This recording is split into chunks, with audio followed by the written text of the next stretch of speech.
Olá, seja muito bem-vindo ao Panorama, um programa da TV Assembleia de Minas Gerais.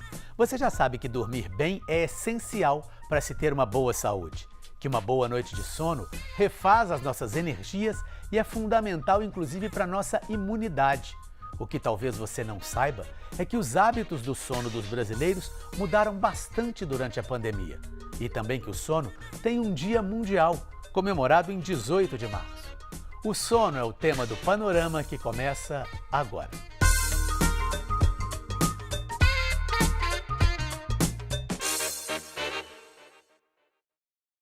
Eu converso com o professor Marco Túlio de Mello, que é titular da Escola de Educação Física, Fisioterapia e Terapia Ocupacional da UFMG e também membro da Associação Brasileira de Sono.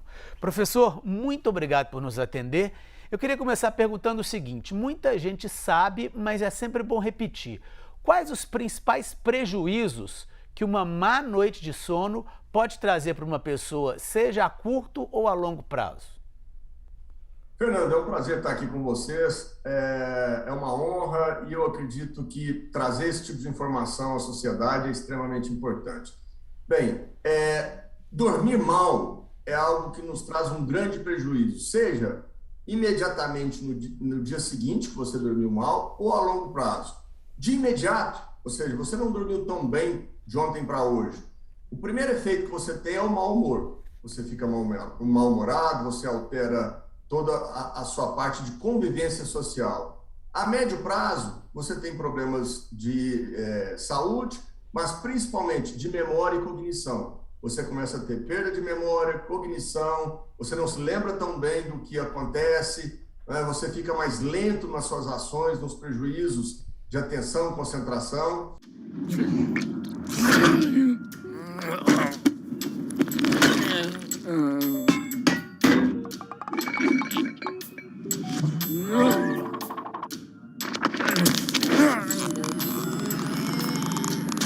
E a longo prazo, o sistema imunológico. Você começa a ter muito problema no sistema imunológico, ficar mais doente, você fica mais suscetível a doenças, mas principalmente, né, a longuíssimo prazo, você pode vir até ter doenças mais graves como câncer, porque dormiu mal a sua vida inteira, ou seja, não se recuperou durante o período em que você estava dormindo. Já se sabe que cada pessoa tem uma necessidade específica de sono, né? Inclusive a cada faixa etária as pessoas têm uma média, vamos dizer assim, de sono que devem dormir. Agora, como cada pessoa pode descobrir qual que é a sua própria média? Isso é medido de pessoa para pessoa? É fácil para a pessoa descobrir? Como é que se faz? Isso é genético, né? Ou seja, cada um tem um tempo total de sono necessário.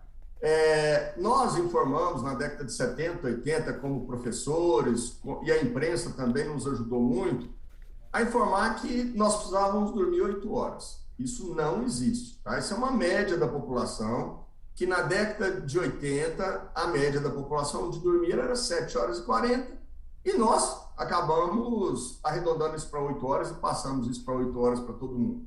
No entanto, nós temos pessoas que são consideradas curto-dormidoras, que são aquelas pessoas que necessitam biologicamente dormir menos que 6 horas e meia. Ou seja, são aquelas pessoas que dormem pouco, é da natureza delas. Então não é nada errado, não tem nenhum problema de sono dormir pouco. Como também nós temos também, do outro lado, longo-dormidores. São pessoas que necessitam biologicamente dormir mais do que 9 horas e meia, 10, 11, até 12 horas. Isso não significa que um longo dormidor é preguiçoso e nem que um curto dormidor é ansioso. Isso é genético, isso é da pessoa. Voltando à questão, como cada um pode descobrir isso, o próprio tempo? Por exemplo, como é que eu posso descobrir se eu sou um longo dormidor ou um curto dormidor, por exemplo? Ô, Fernando, nós fazemos isso muito durante o período de férias, tá? Ou seja, momentos que a pessoa não tem compromissos sociais. Ela não tem que trabalhar, ela não tem escola, ela não tem que levar filho na escola, ela não tem que fazer nada dessas atividades. Então, a gente começa a observar o quanto a pessoa gosta de dormir e tem necessidade de dormir nos últimos 15 dias de férias. A pessoa não pode ficar preocupada ou complexada ou achando que está errado se ela dormiu pouco, mas se sente bem. Ou seja, se ela tem uma boa resposta no dia seguinte, está desperta, está atenta, está com bom humor, não tem nenhum problema que a incomode porque dormiu pouco, esse é o padrão de sono dela. E nós ainda temos um outro fator que é muito importante, que é o que nós chamamos de horário de acordar preferencial de cada um. Nós temos pessoas que são matutinas, que são aquelas pessoas que gostam de dormir muito cedo e acordar muito cedo. Como nós temos os vespertinos, que são aquelas pessoas que gostam de dormir muito tarde e gostariam de acordar muito tarde, 11, meio-dia, 1h da tarde. Mas 70% a 75% da população também são os indiferentes. Gostam de dormir entre 22 horas e 0 hora e acordar entre 6 e 8 horas da manhã. Então, o grande problema, às vezes, que as pessoas às vezes não percebem, é que eu posso ter um matutino, uma pessoa que gosta de dormir cedo e acordar cedo, curto dormidor. Então, ele dorme muito cedo, mas acorda 4, 5 horas da manhã. Né? E aí ele acha que tem algum problema. Como também um vespertino, eu gosto de dormir muito tarde, e aí eu acabo acordando 7, 8 horas da manhã, mas eu sou um curto dormidor. Mas o primeiro fator e importante da pessoa é ela se sentir bem. Ela não ficar doente constantemente, ela não ter nenhum problema de cognição, memória e atenção, ela não parar num semáforo e começar a cochilar, dormir, ir para uma reunião saudável, ter um processo de atenção, concentração bom e um aprendizado bom.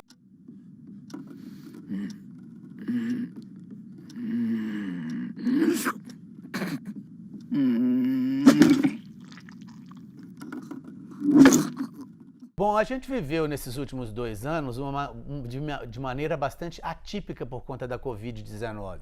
E um estudo feito pela Associação Brasileira do Sono mostrou algumas mudanças de comportamento nos brasileiros em relação ao sono durante a pandemia. Olha só. Antes da pandemia, o brasileiro dormia em média 7,2 horas por noite. Durante a pandemia, esse número caiu para 6,3 horas. A dificuldade para dormir e continuar adormecido mais que dobrou. Subiu de 27,6% da população com esse problema antes da pandemia para 58,9% durante a pandemia. E a insatisfação quanto à duração e à qualidade do sono também aumentou. Saiu de 44,5% para 72,7%. Marco Túlio, por que os nossos hábitos de sono mudaram tanto durante a pandemia? O que aconteceu? Fernando, são alguns problemas que foram se acumulando. O primeiro deles foi a adaptação a não sair de casa. E isso incomodou muito as pessoas. O fato de não sair de casa, isso trouxe um estresse muito grande para a população. E, em especial, isso desencadeou alguns problemas como ansiedade, como depressão, transtornos do humor. Então, nós temos vários fatores que alteraram o comportamento da população e que desencadearam o problema de sono. Então, nem sempre o dormir menos, o estar mais insatisfeito com o seu sono, não achar tão bom e tão recuperador o sono, não é porque o problema de sono seja primário, ou seja, a pessoa tinha aquele problema e isso na pandemia que desabrochou. Não. Em geral, a grande maioria do porquê isso ocorreu é devido a problemas de outras doenças, outras comorbidades como ansiedade, depressão, transtorno do humor, que refletiram no sono. O grande problema é não tratar. O grande problema é não observar isso. Então, procurar um médico para poder avaliar alguma alteração é muito importante. Como também procurar um médico especialista em sono é fundamental para a avaliação e a qualidade do seu sono. Pois é, vamos ver agora então quais foram as principais queixas dos brasileiros em relação ao sono durante a pandemia. Acordar durante a noite. Despertar muito cedo e não conseguir voltar a dormir. Dificuldade para iniciar ou manter o sono. Desadormecer com dor de cabeça. Levantar sentindo-se cansado. Sonolência excessiva durante o dia e pesadelos durante a noite. Marco Túlio, esses distúrbios que a gente citou aí, eles têm cura apenas com a mudança de hábitos? Alguns deles sim, Fernando. Alguns deles sim. Então, o que você observou nas principais queixas da população reflete muito no que eu comentei anteriormente. Ou seja, uma grande insatisfação com aquele normal, entre aspas, que nós estamos tendo durante a pandemia, porque a pandemia não acabou, né? Então, alterações do humor, aspectos psicológicos aí alterando.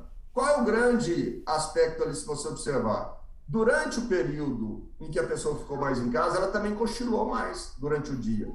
E aí, às vezes, ela reclama que não consegue dormir o tempo total de sono à noite, mas ela cochilou durante o dia. E, em geral, quando a gente faz sugestão de cochilo, é que esse cochilo seja muito próximo ao horário do almoço, né? E que não seja maior do que 40 minutos. E múltiplos de 20 minutos, para que a gente não acorde naquele sono profundo, no sono delta, na fase 3 do sono, que é uma fase que, quando você acorda dela, você se sente meio sem saber onde está. É um sono muito profundo, você demora muito a se localizar. Então, algumas dessas queixas vão voltar normalmente agora pós-pandemia, mas aquelas que não voltarem, os ouvintes, aí, as pessoas que estão nos assistindo, vão ter que entender que vão ter que procurar um médico do sono para observar se necessita de um tratamento específico.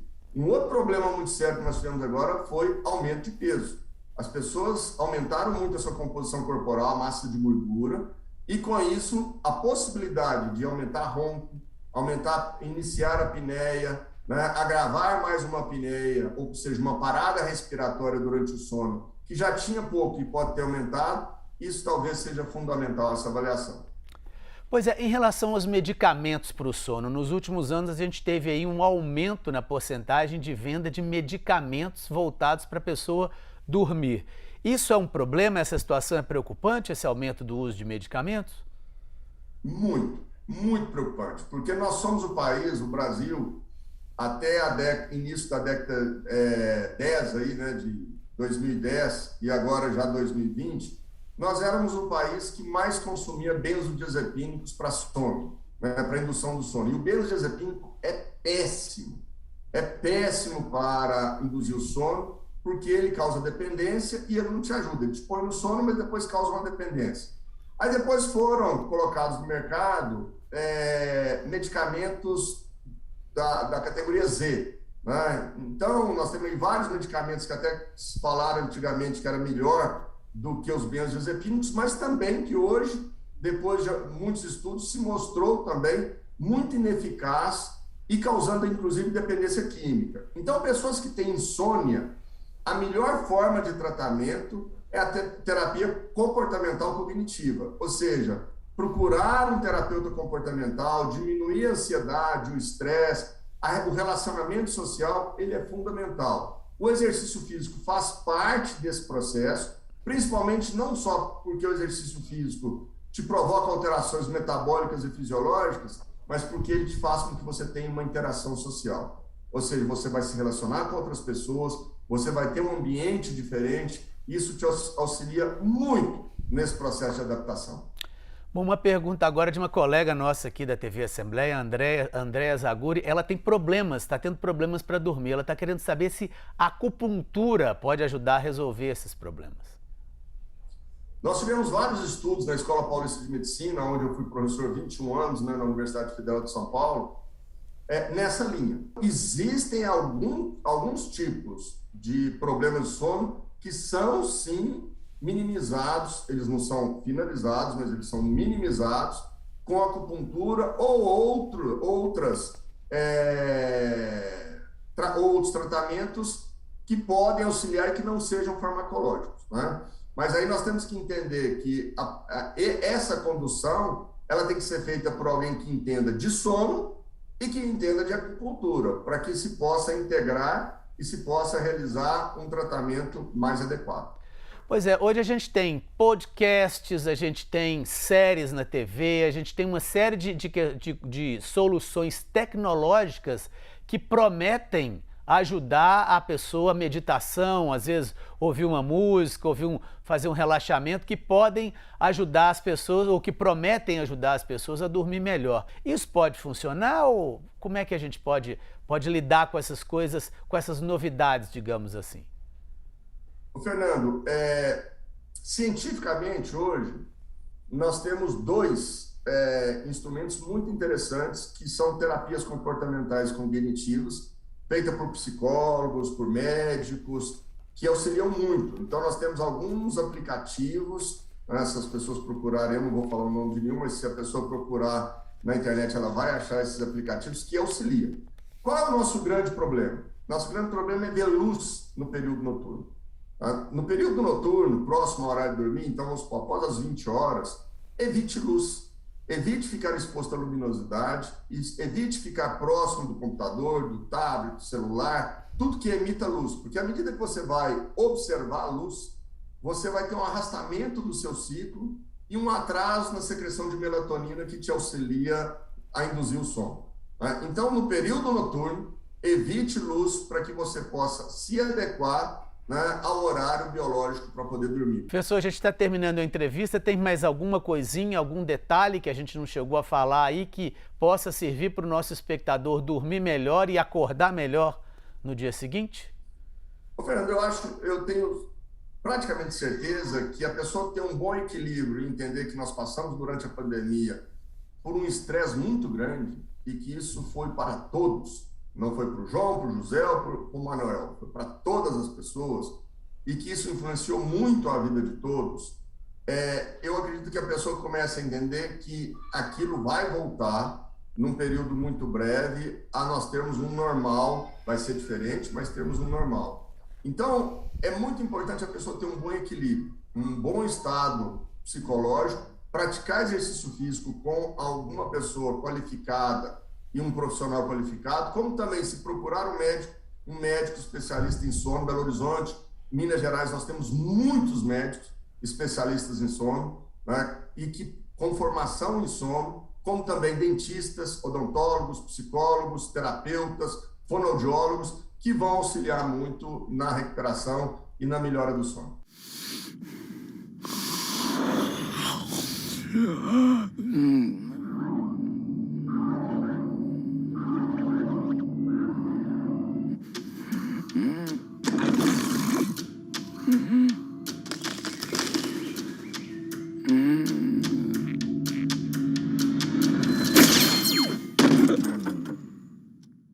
Marco Túlio, muitíssimo obrigado pela entrevista.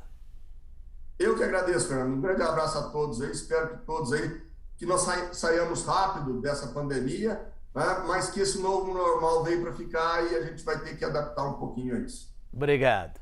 E o Panorama de hoje termina aqui. Muito obrigado pela sua audiência e até o nosso próximo programa.